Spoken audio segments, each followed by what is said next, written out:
ડભોઈ શહેરના નાંદોદી ભાગોળ વિસ્તારમાં આવેલી ચોતરિયા પીર દરગાહ નજીક એક ગંભીર અકસ્માત સર્જાયો હતો। એક અજાણ્યો યુવક પોતાની બાઇક લઈ પસાર થઈ રહ્યો હતો। આ દરમિયાન અચાનક જ સ્ટીયરિંગ પરનો કાબુ ગુમાવી દેતા બાઇક સીધી નર્મદા કેનાલમાં ખાબકી હતી। બાઇક કેનાલમાં પડવાનો જોરદાર અવાજ આવતા જ આસપાસના સ્થાનિક લોકો તાત્કાલિક ઘટના સ્થળે દોડી આવ્યા હતા।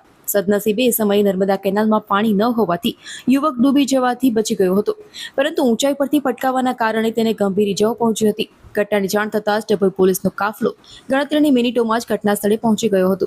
પોલીસે સમય સૂચકતા વાપરી કેનાલમાં ઉતરી સ્થાનિકોની મદદથી ઇજાગ્રસ્ત યુવકને સુરક્ષિત રીતે બહાર કાઢ્યો હતો અને તાત્કાલિક 108 એમ્બ્યુલન્સ મારફતે સારવાર અર્થે તેને નજીકની હોસ્પિટલમાં ખસેડવામાં આવ્યો હતો।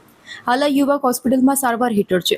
યુવક ક્યાંનો રહેવાસી છે, તેનું નામ શું છે તેની કોઈ પ્રાથમિક વિગત હજી મળી નથી, જેથી પોલીસે તેની ઓળખ મેળવવા વધુ તપાસ હાથ ધરી છે। સ્થાનિકોમાં રોષ વ્યાપ્યો છે।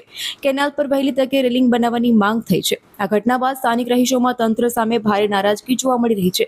કેનાલમાં અમુક ભાગોમાં સુરક્ષા માટે જરૂરી રેલિંગ કે પ્રોટેક્શન વોલ ન હોવાથી અવારનવાર આવા અકસ્માતો સર્જાતા હોય છે।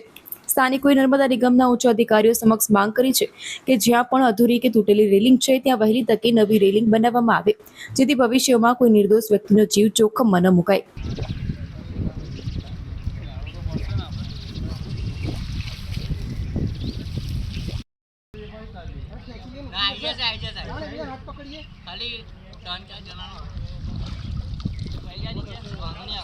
हाथ पकड़ी ना साहब।